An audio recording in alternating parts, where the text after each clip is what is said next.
This Friday, Jamie Lee Curtis and Lindsay Lohan are back to switch things up in Disney's Freakier Friday. Totally, yes. It's an absolute riot, Woo! and the only movie that can be described as So much weirder than the last time. What last time? it's the frequel You ready? we've been waiting for. That absolutely slays. What deeply out of touch old person came up with that? You did. Wow. Don't miss the comedy event of the summer for all ages. Disney's Freakier Friday in theaters this Friday. Get tickets now. Rated PG. Parental guidance suggested. It's Wednesday, Addams. I see you're trying to distract yourself from your own banal thoughts. Let me help. Here's a recording thing made of my latest root canal.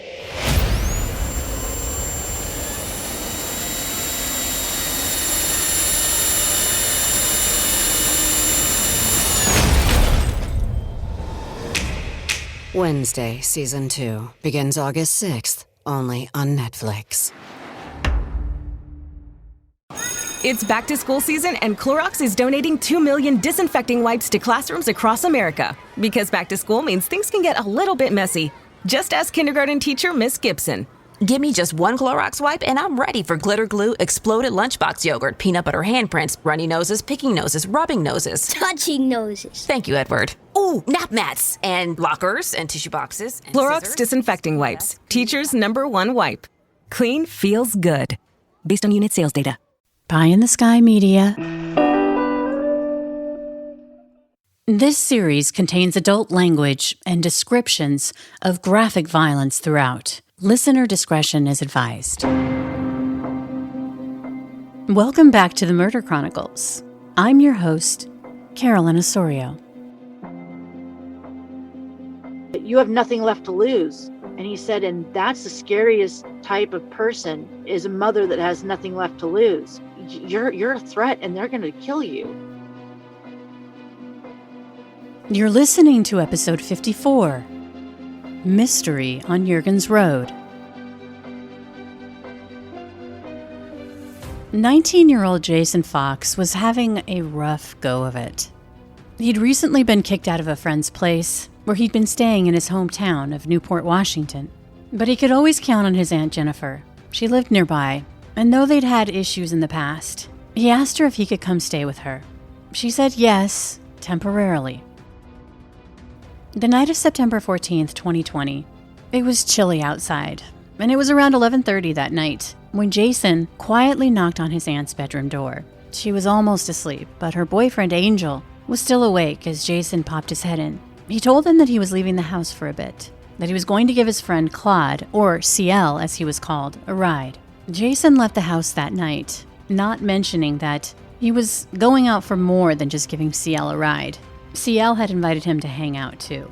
He also didn't mention to his aunt that he was a little worried about the prospect of other people being around where CL was staying. He didn't sugarcoat that concern in a message. Where's your place? And is it for real, not Riley?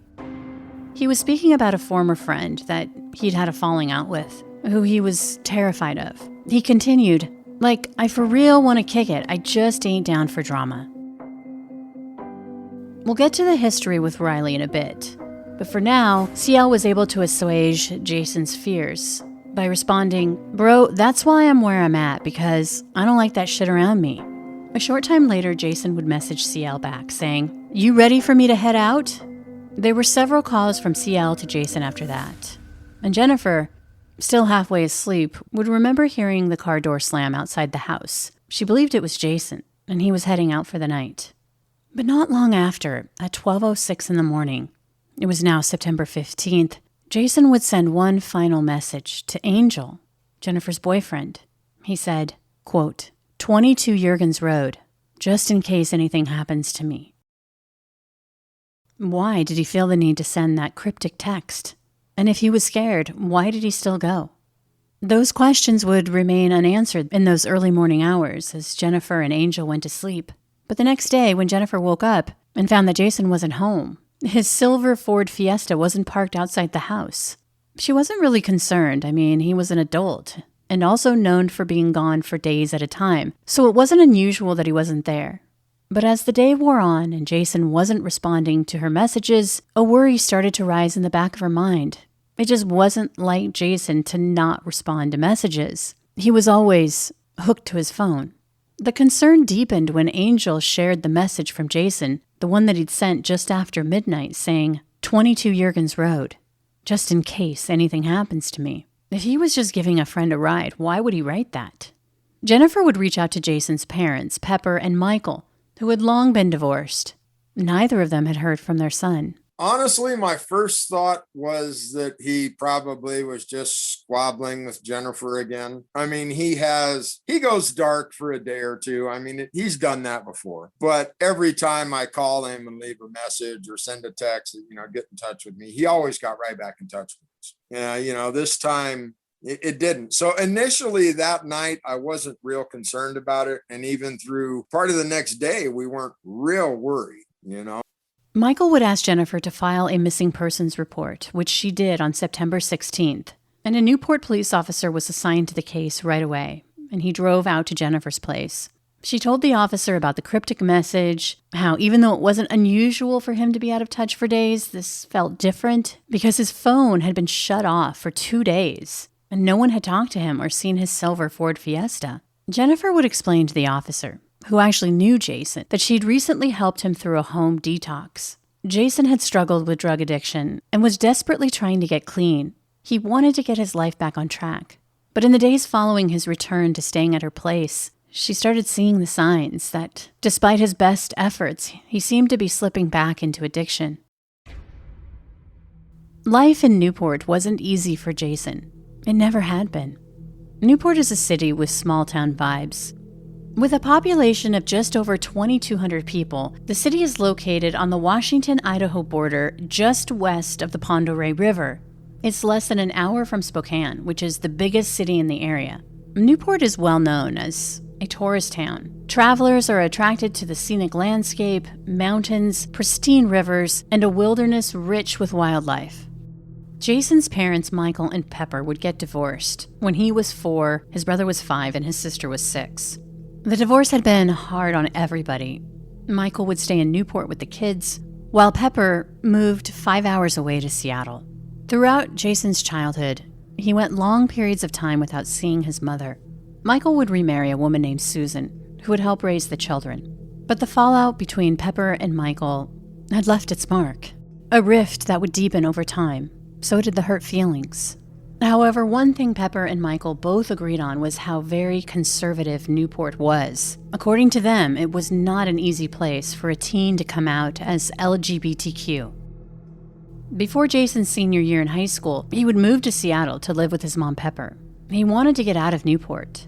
He loved animals. He just wanted to belong. He loved listening to elderly people's stories. He connected with elderly. He was really good with art. He loved painting and drawing. I didn't know until he came to live with me, and we started. I hadn't seen him for about 4 years, and when he came to live with me, it was the best thing. It was the best thing for both of us. He came for spring break the year before. And he enjoyed himself so much that when he went to get back on the plane, he said, "Mama, I don't want to go home." He said, "I want to come live with you." And I said, "Please, come live with me. We'll have a good time. We'll get to know each other." And it was great. Jason was excited to reconnect with his mom, but he still struggled. He told me school was fine, and I kept asking him, I said, how are you doing, honey? And he said, I'm doing all right. And then third semester, he comes to me and he says, "Mom, I'm in trouble." And I'm like, "What do you mean?" And he said, "Well, I'm failing everything." And I said, "You told me you were doing fine. What are you talking about?" He said, "Well," and he could talk the birds out of the sky. Oh, he was a smooth talker. Very, very, he could have gotten whatever he wanted. He could sell ice to Eskimos. He said, "Mom, what I was doing my junior year in Newport, they were doing in the 8th grade here." He said, it's 4 years advanced on I don't even know what's going on in class. And he said, I've been lost since the first day. And I said, "Damn it, why didn't you tell me sooner? Because I had a tutor all set up. We could have fixed this." And I said, how have you been able to pass A's and B's in your report cards? And he said, "I've been able to talk my way from F's to A's and B's with my teachers." Of course, there were some growing pains in the relationship between Pepper and Jason as they got to know each other. But at the end of the day, the time they spent together was healing for them both. He said, "Mom, I'm gay." And I said, I know. And I said, so? And he said, well, it doesn't bother you? And I said, no, if we were all the same, it would be boring. And the heart loves what the heart loves. You don't have really any control over what your heart wants. So no, why would I have a problem with that? You know? But life in Seattle wasn't everything he'd hoped it would be. He missed his friends and family. Those comfortable ties in Newport pulled him back home. He missed his friends. I tried telling him, but I knew he had to learn on his own. He kept running after his dad's approval and his older brother's approval. And I kept telling him, I said, honey, I didn't learn this until I was 35 with my mother. So let me save you a bunch of years. I said, I see it just to the T. You're running after relationships that you want to repair. When he returned to Newport, Jason's dad, Mike, would help him enroll in an alternative high school where he earned his diploma. He was a great kid. Yeah, he was always real gregarious. You know, I mean, he always talked to people. He always did like the plays at school. He tried sports. He was a real loving kid, I mean, he really was. And he was a lot of fun to be around, I mean, towards the end, it started to turn dark because, meth fucks people up. It's the Antichrist. So there were times at the end where he was, much darker than he had been in the past, but he was a great kid. He was always, fun to be around. A turning point in Jason's young life was when someone offered him meth. Newport, like many small communities, wasn't immune to the influx of drugs. Here's Michael and his wife, Susan.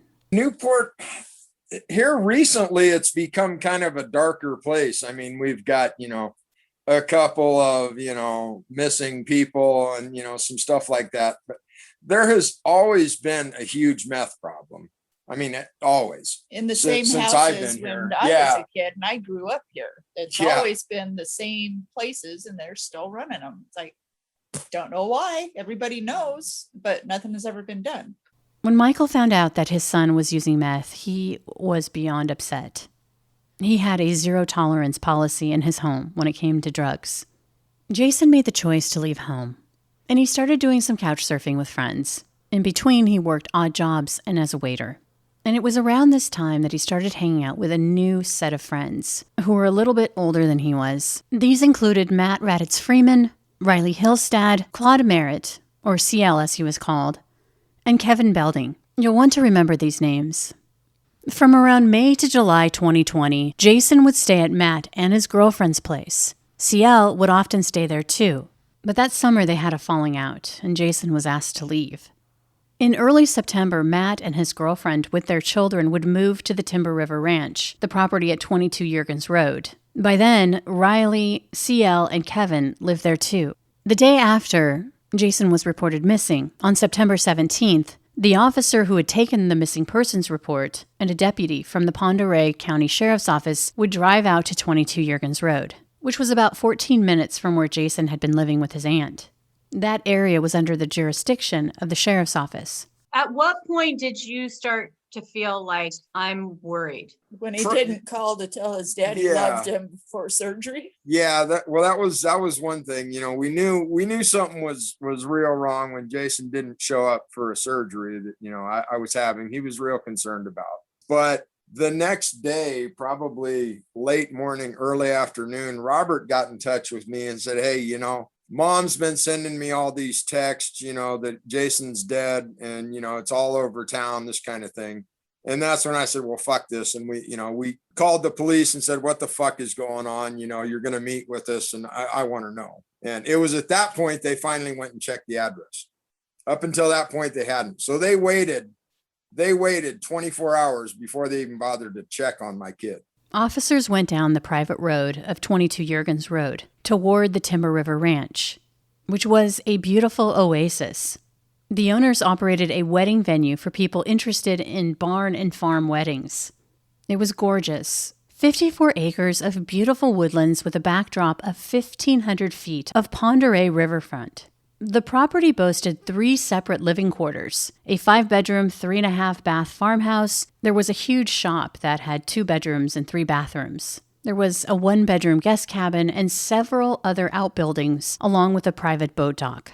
But You have to remember it's 2020 and COVID had shuttered the wedding venue business. Add to that, the owners of the property, Ken and Shannon, were in the midst of a messy divorce. Apparently that summer, Ken had allegedly started having all these folks on his property to help him run the ranch. But in early September, Ken was served papers by his wife to leave the property. According to an article in the Spokesman Review, Aaron Jones, who's the attorney representing Shannon, would say that a judge granted her full control over the ranch and ordered Ken to leave the property, which he did, but these other folks would stay behind. But Shannon didn't know anything about these people, who Ken had supposedly hired. She got a big surprise when she and her attorney went to the Timber River Ranch on September 13th, a day before Jason went missing, to go over the place and conduct an inventory of the shared property which was at stake in their divorce proceedings. According to Shannon's attorney, there were a group of people living on the property. In the main house, they found Matt and his girlfriend with their children and others. At the tiny house on the property, they knocked on the door. That's where Riley lived, and he answered, allegedly armed with 2 pistols in his belt. During a brief conversation, Riley would tell them that he'd been given the authority to run the place from Ken. However, later, Ken's attorney would also speak to the Spokesman Review. He rejected the claim that Ken had left these men in control of the property. He would describe him as just another victim of these nefarious individuals, saying that since Ken hadn't been allowed on the property by the dissolution action, referring to the judge's order, that there'd been nothing to stop them from squatting on the property. Leading a business today means constantly adapting. On the Executive Insights podcast, brought to you by AWS, global leaders share how they're making tough calls, testing bold ideas, and putting innovation into practice, generative AI included. If you're looking for real stories behind what's working, this is it. Subscribe to the Executive Insights podcast today, available now on all major podcast platforms.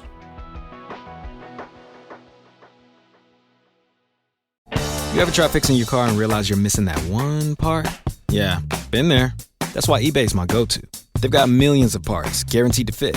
I'm talking brake pads for when yours have seen one too many miles of stop and go. Oil filters, cause you don't mess around with your engine care. Even got this cold air intake on my watch list. I might just go for it. To keep the ride cool and your DIY streak hot. Find all the parts you need at prices you'll love. Guaranteed to fit every time. eBay. Things. People. Love. Eligible items only. Exclusions apply. According to Shannon Sheckler, which is Ken Sheckler's wife, they own the property. Mm-hmm. According to her, she had gone there 2 days before Jason was murdered. And Riley Hillstad pointed a gun in her face. She's on her property, there, and he's, pulling guns on her. And nothing was done. Nothing was done. I want to know why. Because if I come to my place and, some fucking snot-nosed kid pulls a gun on me, I'm calling the sheriff. So, according to her, they weren't supposed to be there. It's unclear what the police knew about the owners of the property when they arrived at 22 Jurgens Road looking for Jason Fox. One thing is crystal clear, though. Jason wasn't there. And neither was his silver Ford Fiesta. They would find Riley, Matt, CL, and Matt's girlfriend, Amanda, who explained that they were residents at the ranch, hired by one of the owners to help them. Matt lived in the main house with Amanda and their children. Remember, about 6 months prior to Jason going missing, he had couch surfed at their place in Newport. Riley lived in a tiny house near the river, and CL lived in an apartment in the loft of that shop on the east side of the property. They all said that they hadn't seen Jason Fox that night. In the early morning hours of the 15th, Matt would say that Jason knew better than to come out to 22 Jurgens Road, and that he hadn't seen him in 2 months. Whereas CL, the guy who had, according to Jason's social media account, had invited him out to the ranch. He said that he hadn't seen Jason in a couple of weeks. Ultimately, the officers would drive away from 22 Jurgens Road. They didn't search the property, and no one was taken down to the station to be interviewed further. A few days later, police would interview a man named Kevin Belding, who they'd been told had been at 22 Jurgens Road on the night that Jason disappeared. But Kevin said he hadn't seen Jason for 2 to 3 weeks. In fact, he thought that he'd gone to Montana. In the following days after Jason's disappearance, there was a tremendous amount of talk around town and gossip on social media about the residents of 22 Jurgens Road, Riley, Matt, CL, and Kevin.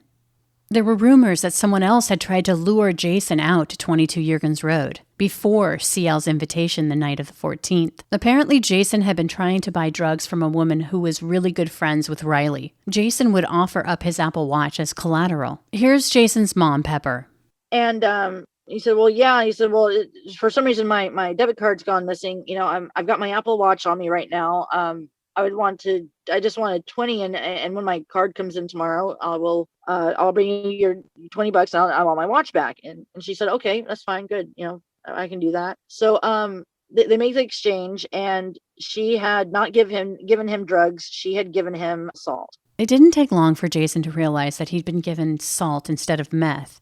He would send the woman a message saying that he wanted his watch back and the drugs, but she didn't respond. Then later, Jason had gotten that message from CL to come hang out with him. But knowing there was bad blood between him and Riley, he wanted to make sure that he wasn't going to be there. You have to remember Pepper was living 5 hours away in Seattle when she'd heard that Jason had gone missing, how he wasn't answering his phone, how he'd sent this worried message, that he was concerned about running into Riley at 22 Jurgens Road. But she was actively monitoring what was going on in Newport through social media, and what she was seeing was troubling. I leave my life. I pack up the truck, and I'm off to find my son. Pepper would book a motel room in Newport. She lined the walls with pictures of her son and began her own personal investigation to find Jason. She had no bones about making it known that she would go to the ends of the earth to find her boy. You have nothing left to lose. And he said, and that's the scariest type of person, is a mother that has nothing left to lose. You're a threat, and they're going to kill you. Because I'd already started this hashtag Justice for Jason. I started writing, on these sandwich board signs, hashtag Justice for Jason Fox. A few of them had information on them, saying a 19-year-old missing. I grabbed up a picture of him offline, and I made up some 1,000 copies of posters of Jason, saying any information, please contact me or the city, Newport Police Department or the Ponderay County Sheriff's Department, and I started posting them up all over town. I went to Spokane, I all the way to Spokane, every little one-stop shop, every single gas station. I was posting them everywhere. When I was in Newport, when the shops were open, I would walk around and I go inside each one of the shops and say, put one of these up in your window, and I explain what was going on.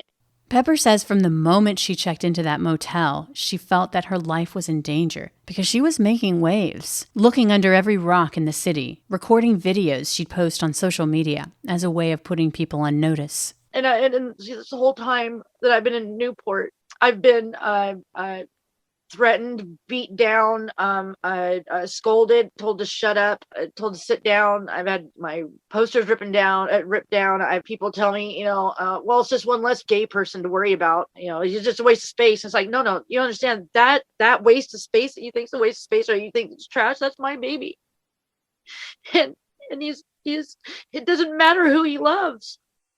Investigators were tight-lipped, but the rumor mill was buzzing. Everyone had a theory as to what had happened to Jason, as word continued to spread about 22 Jurgens Road and what allegedly happened there that night. Jason had sent a text, 22 Jurgens Road in case anything happens to me.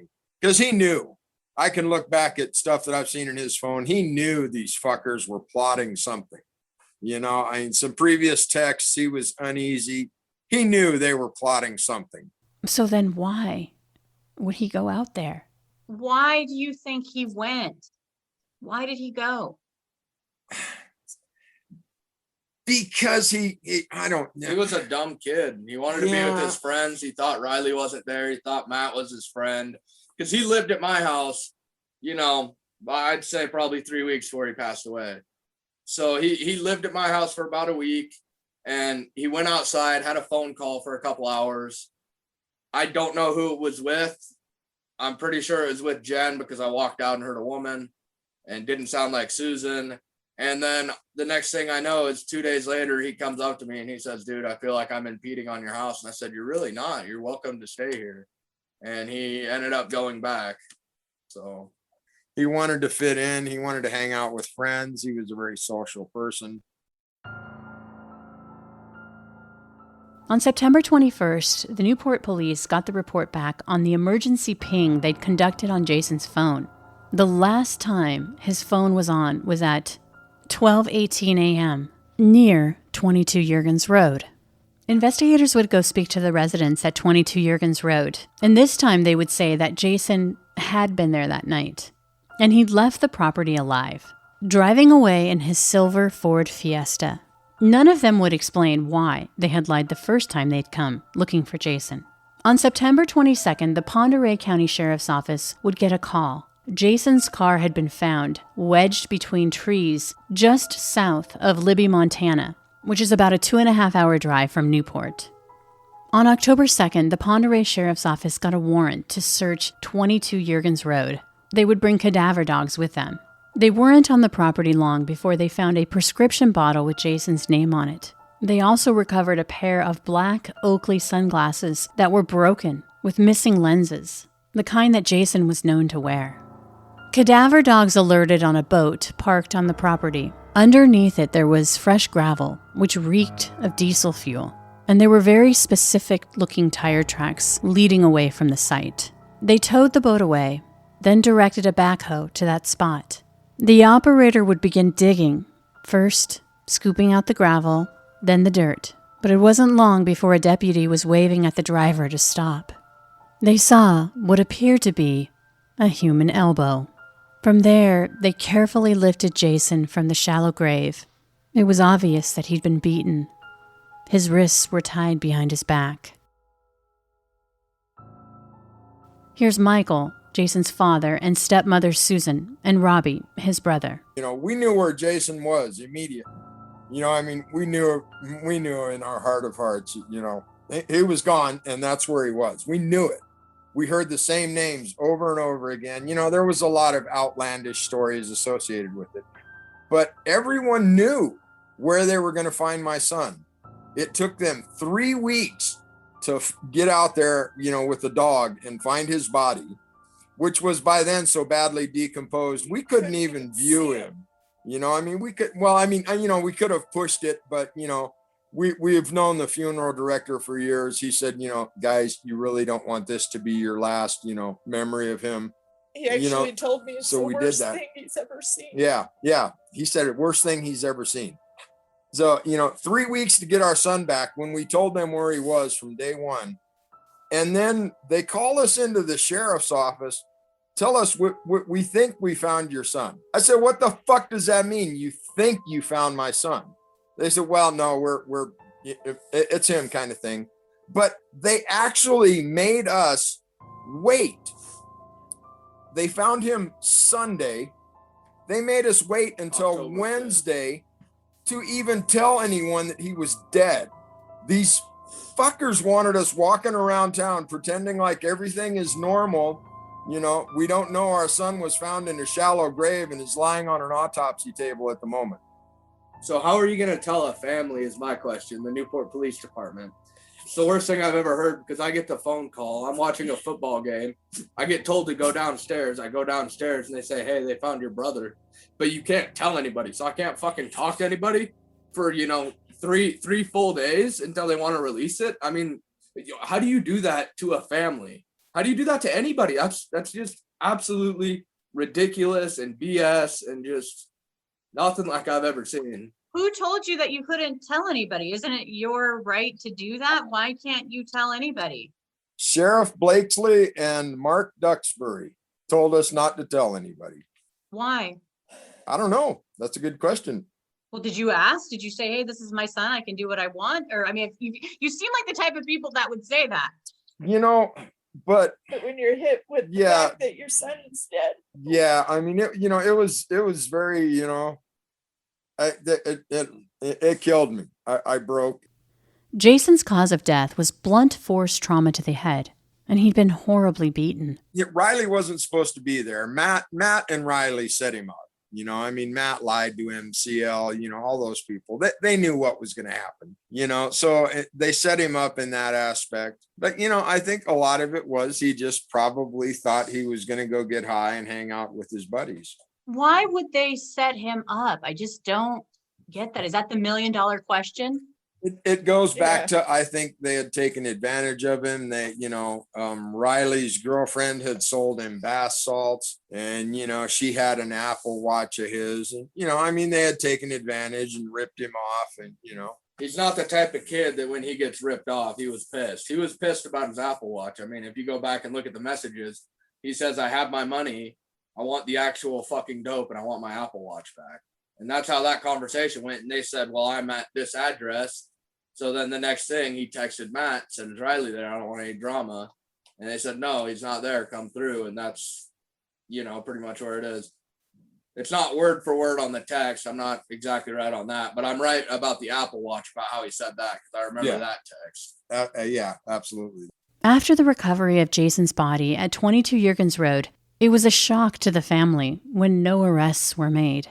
Pepper would give investigators Jason's journal, where she tells them that inside he alludes to a sexual assault. Jason was raped, and he called me about it, and I told him, I said, get out of there. I said, go to the police right now. He told me he went to the police. He told Jennifer about it, and in his journal that I handed to the sheriff, stupid of me, but I did, he talked about it in great detail about that night. He said, I need to get better friends, and he put down name and his address and what happened and how he felt like he got drugged or something, and he woke up and he looked over and he saw pulling up his pants saying, don't worry, you liked it, and all this stuff, and he wrote about it, and it was everything that he said to me and Jennifer.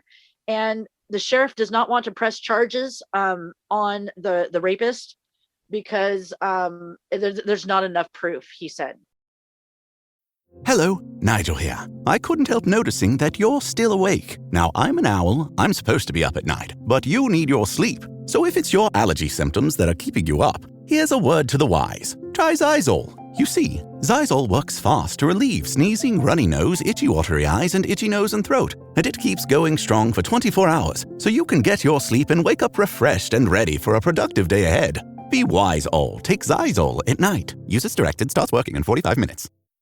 Subtle results, still you, but with fewer lines. Botox Cosmetic, out of botulinum toxin A, is a prescription medicine used to temporarily make moderate to severe frown lines, crow's feet, and forehead lines look better in adults. Effects of Botox Cosmetic may spread hours to weeks after injection, causing serious symptoms. Alert your doctor right away as difficulty swallowing, speaking, breathing, eye problems, or muscle weakness may be a sign of a life-threatening condition. Patients with these conditions before injection are at highest risk. Don't receive Botox Cosmetic if you have a skin infection. Side effects may include allergic reactions, injection site pain, headache, eyebrow and eyelid drooping, and eyelid swelling. Allergic reactions can include rash, welts, asthma symptoms, and dizziness. Tell your doctor about medical history, muscle or nerve conditions including ALS or Lou Gehrig's disease, myasthenia gravis, or Lambert-Eaton syndrome, and medications, including botulinum toxins, as these may increase the risk of serious side effects. For full safety information, visit BotoxCosmetic.com or call 877-351-0300. See for yourself at BotoxCosmetic.com. According to a police report, Jason's journal entry regarding the alleged sexual assault read as follows, quote, I still really struggle with not knowing what happened that night. That he and Matt were really inseparable until I started asking questions about that night. And I do truly feel something happened at that house. And Matt feels guilty. Like, why did he have pics of me in the man's bed? Why did he leave me there? Why did he deny all of it when called out in front of people? End quote.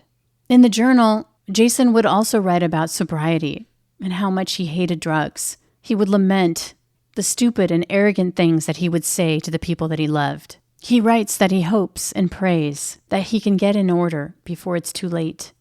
And by the time Jason's body had been recovered, multiple witnesses had come forward about the mounting tensions between Jason and Riley and Matt over the summer of 2020.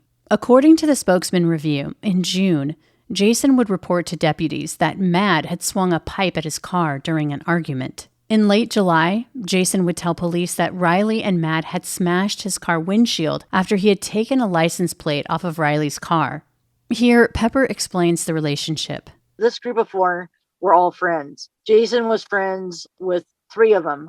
He was not friends with Riley. Riley was actually Jason's bully. There's incidences that Jason talked to me about, that I found proof in on his iCloud, that Riley was harassing him. I had 5 people from different statures come to me and say, hey, I live in these apartments over here. And 3 days before Jason went missing, Riley pulled out his AR-15 in broad daylight and said he was going to kill Jason. On October 25th, Jason's family would hold a vigil where they would observe Riley pulling down their posters.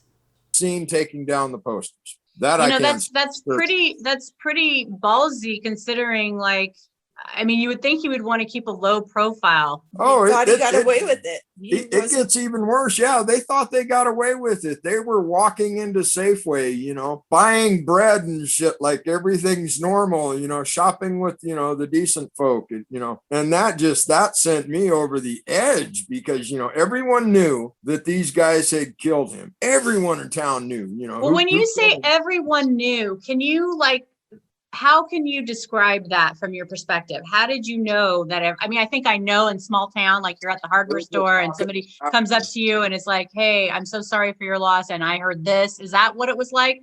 Everybody knew, or? Yeah, pretty much. We were posting a lot on Facebook and stuff, trying to find out, where our kid was and whatnot. And we got just so many comments of, Riley did this and, so on your Facebook page. Oh, yeah.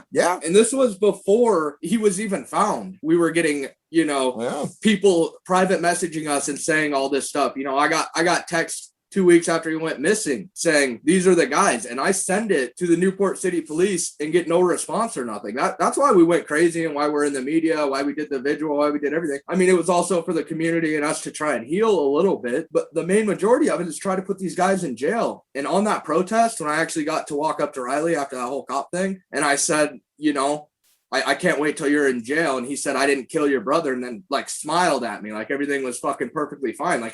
How's he going to do that? Riley, I actually heard Riley say Jason got what he deserved. Yeah. So tell me that's not a guilty statement right there. You heard him say that? I heard that with my own ears. I heard him say Jason got exactly what he deserved. Yep, I was there. Robbie mentions that whole cop thing, and he's referring to when Riley showed up at their peaceful vigil in the city of Newport with an AR-15. Here's Pepper. He's running down the stairs, grabs his AR-15, pops the clip in it, and starts tracking, and he sees me, and we lock eyes. He has it up and he's ready to shoot me. I take my truck and go right into the parking lot. I'm unarmed. I get out of the truck and I start walking up to him and I say, you better put that down before you hurt someone, Riley. And he's oh, I'm a good person. I'm like, where's my kid, motherfucker? And I said, where is he? He's like, oh, I was trying to help him. I'm trying to help him. Yeah, I'm a good person. And I'm like, why are you so afraid, Riley? What is going on? And then that's when you'll see one of my videos where it shows Riley and me talking, and he has his AR-15 out, and he's all backing up between 2 vehicles, which one vehicle is Matt Radis Freeman's and the other one's his, and he's terrified because I'm not afraid of him. And it's like I was hoping that he was going to shoot me in the face, because if I couldn't get him to get arrested for Jason's murder, that 80 women and children that were in this procession with me would, in broad daylight, witness him doing this. And Robbie, Jason's brother, witnessed this as well. Still didn't arrest him after he's holding a gun and pointing it. And then I ended up hitting my mom's car with my fist when the cop was talking, because he's like, there's nothing we can do. We can't do this. We can't do this. And he's coming out waving his AR around like he's the big swinging dick of the town. I mean, I'm sorry I'm getting upset, but he comes out and waves a gun around and acts like he's all that, when really, and their justification for not arresting him in the middle of town, in downtown Newport, their justification for not arresting him for coming out in his little tactical gear with his automatic weapon was that he said he was fearful because 2 women and a gay kid pulled into the parking lot. That was their justification. And if I'm afraid of somebody, I'm not going out to the parking lot to confront them. Yeah. Wouldn't you call 911 if you were scared? I would. Michael says this was a very difficult time for the family. They were frustrated that no one had been arrested and that they weren't getting answers. But the investigation would take a turn on November 7th, a little over a month after they found Jason's body. The Pend Oreille Sheriff's Office would ask Riley to come in for a follow-up interview. He would show up wearing a ballistic vest, pepper spray, handcuffs, knives, an AR-15, and a handgun. During the interview, he wore sunglasses the entire time. When he was asked about the night that Jason had disappeared, at first, he claimed that he was in his vehicle the entire time Jason was over. But eventually, he would implicate Matt and CL as the two who had beat up Jason in the shop. He would describe CL hitting Jason twice, and then after that, he walked out saying this wasn't his fight. He said that Matt, CL, and Kevin were in the shop when he left.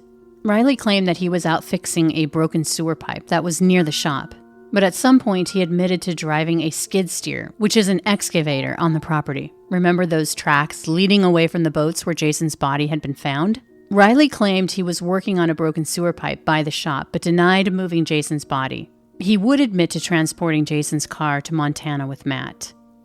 CL was interviewed next. Remember, CL was the one who invited Jason out to the property to hang out, the one who promised that Riley wouldn't be there. During his interview, CL would tell police that he'd been in the shop with Kevin and Jason when Matt and Riley joined them and began beating up Jason, hitting and kicking him. CL says that he tried to intervene, but that Riley threatened him and Kevin with his gun and told them not to say anything. He would say that he saw Matt leading Jason outside with his hands tied behind his back, and that this was the last time that he saw Jason. That after that, he and Kevin sat in the shop and smoked weed as they heard the skid steer running outside. He claimed that he went back to Kevin's house at around 2 to 2:30 in the morning. CL said the next morning Matt had told him that Jason was dead and that they had buried him. Investigators interviewed Kevin next. He held firm to the original story that he and CL had followed Jason off the property and that Jason had left alive. Matt was interviewed last, and he said that Riley and CL had beaten up Jason in the office as he was seated in a chair, that he watched Riley kick Jason in the face so hard that he sagged down and passed out. Eventually, Matt says that Jason regained consciousness and CL kneed him in the face at least twice. Matt claimed that Jason started insulting Riley and he told Jason to be quiet, that Matt was so distraught that he went upstairs to throw up and Riley went outside. Matt explained that after he finished throwing up, he went outside to smoke and he could hear the skid steer at the back of the property. He said that he observed CL walk out with Jason, who had his hands tied behind his back with a yellow ratchet strap wrapped around Jason's wrists. Matt said that the last time that he saw Jason, that he was laying on the back of the Ranger, which is an off-road vehicle, and that they were leaving, heading out to the back of the property. Matt would admit that he helped Riley load Jason's car and transport it to Montana. After their interviews, Riley, CL, Kevin, and Matt were all arrested for murder in the first degree and kidnapping. Obviously, the family was relieved that they were arrested, but they were upset that the four men weren't charged with a hate crime. Pepper was convinced that her son was murdered because he was gay.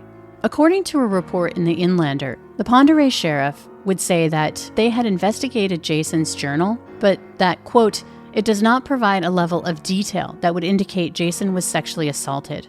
However, they were looking into the rumor of a sexual assault as a potential motive. Pepper believes that Jason's murder had to do with his sexuality or that of his murderers.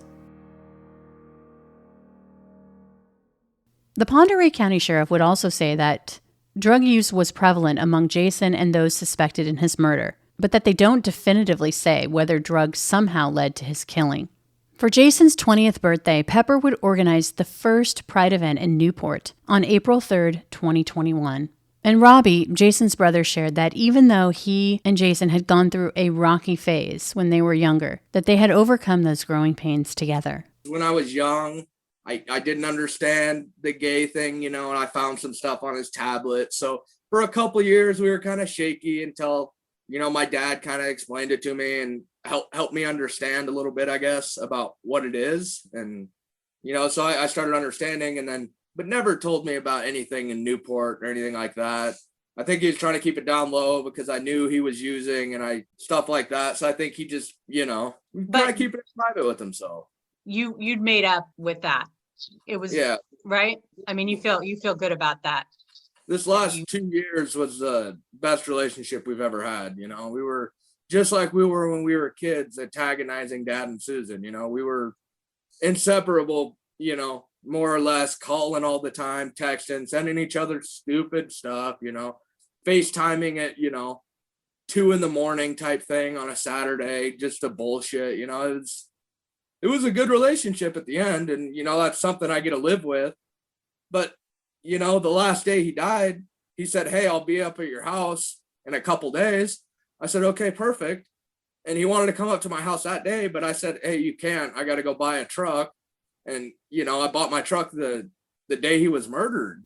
Pepper says her son had his entire life ahead of him. He was 2 weeks away from a scholarship paid nursing school. And he was finally going to be able to get out and see that life is wonderful and that it isn't what we grow up with, you know. In December of 2021, Kevin Belding would enter a plea agreement. He pled guilty to rendering criminal assistance and failure to notify a coroner. Belding's attorney would argue that while he was at the Jurgens property at the time of the murder, he did not physically commit the murder or aid in the concealment of Jason Fox's body. Belding faced a year in prison for the rendering criminal assistance charge and 90 days for the failure to notify charge. However, the judge said that Belding would be given credit for time served and that he'd already been in custody for over 14 months. He is now a free man.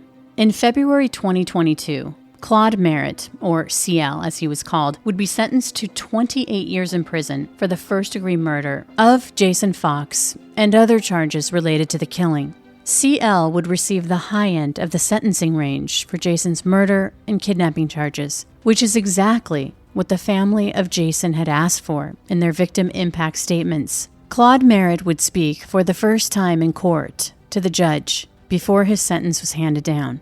He insisted that he was a friend to Jason. I tried to stop it, but then to have a rifle put in my face and say, "If you don't sit down and shut the hell up, you'll be right next to him." How do you think that makes me feel, Your Honor? The judge wasn't impressed. I looked for some kind of spark, for lack of a better term, of humanity or decency, that you would recognize the people that bared their soul for you this morning. And I don't see it. All I have is anger. In June of 2022, Riley Hillstad would be found guilty of second-degree murder and was sentenced to 18 years. He would say that he was sorry about what happened to Jason, but that he wouldn't admit guilt. The trial for Matthew Raditz Freeman has not yet begun. As to a motive, it appears the suspects involved in Jason's murder continue to downplay what they did and place the blame on other people involved. Before I let you go, I wanted to remind you to listen to the bonus episode that's available right now. Here, my producer Brandon Morgan and I will discuss the case in more detail. And as always, thanks for listening. The Murder Chronicles is a pie-in-the-sky production recorded live in the beautiful Pacific Northwest. We are produced by Brandon Morgan and myself, music by Soundstripe. For Pie in the Sky Media, I'm Carolyn Osorio, your writer and host. Thanks for listening.